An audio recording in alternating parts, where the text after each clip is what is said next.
गृह मंत्री सुशील कुमार शिंदे ने आज राज्यसभा में बताया कि विपक्ष के नेता अरुण जेटली का फोन नहीं किया गया टेप।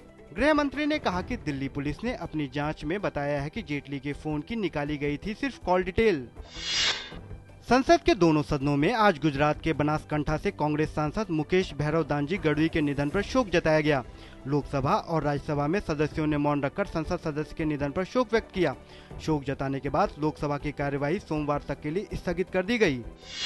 महाराष्ट्र के चर्चित भंडारा बलात्कार मामले में गृह मंत्री सुशील कुमार शिंदे ने राज्यसभा में बताया कि इस मामले में लापरवाही बरतने पर पुलिसकर्मी को किया गया निलंबित। कहा, दोषियों को पकड़ने के लिए किए जा रहे हैं प्रयास।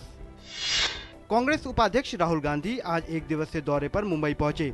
इस दौरान वे यहां पार्टी कार्यकर्ताओं से संवाद करेंगे। कांग्रेस उपाध्यक्ष बनने के बाद राहुल गांधी की यह पहली मुंबई यात्रा है। अगले लोकसभा चुनाव को लेकर आज दिल्ली में भाजपा राष्ट्रीय कार्यकारिणी की बैठक होगी। राजनाथ सिंह के पार्टी अध्यक्ष बनने के बाद पहली बार हो रही बैठक में अगले आम चुनावों में खुद को बेहतर विकल्प के रूप में पेश करने की रणनीति पर हो सकती है चर्चा। आज से सीबीएसई बोर्ड की परीक्षाएं शुरू हो रही हैं। इस साल की कक्षा 10 की परीक्षा में 12 लाख से ज्यादा और कक्षा 12 की परीक्षा में करीब 10 लाख छात्र शामिल हो रहे हैं। दिल्ली में 10वीं की परीक्षा के लिए कुल 3,18,536 परीक्षार्थी हैं, जबकि 12वीं के लिए कुल 2,60,882 परीक्षार्थी हैं। कल की गिरावट के बाद आज सेंसेक्स 48 अंकों की बढ़त के साथ 18,910 अंक पर खुला। इसी तरह नेशनल स्टॉक एक्सचेंज का निफ्टी 12 अंक की बढ़त के साथ 5,705 अंक पर पहुंचा। अंतरबैंक विदेशी विनिमय बाजार में डॉलर के मुकाबले रुपया आज 30 पैसे की गिरावट के साथ 54 रुपए 66 पैसे प्रति डॉलर पर खुला। कल के कारोबार में रुपया 50 पैसे की गिरावट के साथ 54 रुपए 36 पैसे प्रति डॉलर पर आ गया था।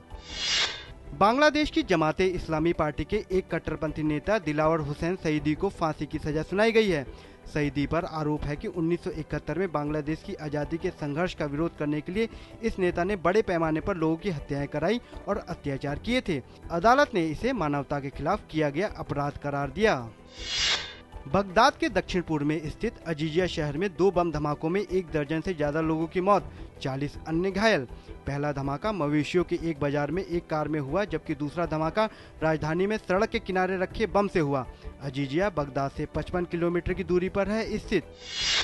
भारतीय टेनिस स्टार महेश भूपति और फ्रांस के माइकल लोड्रा की जोड़ी ने एटीपी दुबई टेनिस चैंपियनशिप के क्वार्टर फाइनल में किया प्रवेश। भूपति और लोड्रा की जोड़ी ने सर्बिया के यांको टिपासारेविच और विक्टर ट्रॉइकी की जोड़ी को लगातार सेटों में 6-3, 6-3 से दी मात। Somdev Devvarman Dubai ATP tennis championship के दूसरे दौर में अर्जेंटीना के हुआन मार्टिन डेल पोत्रो से सीधे सेटों में हारे। दुनिया के नंबर 7 खिलाड़ी डेल पोत्रो ने सोमदेव को 6-4, 6-4 से हराकर क्वार्टर फाइनल में किया प्रवेश। जीत को तरस रहे विश्व चैंपियन विश्वनाथन आनंद ने ज्यूरिख शतरंज चैलेंज के 5वें दौर में इजराइल के बोरिस गेलफैंड से ड्रॉ खेला। वह अभी भी आखिरी स्थान पर बने हुए हैं।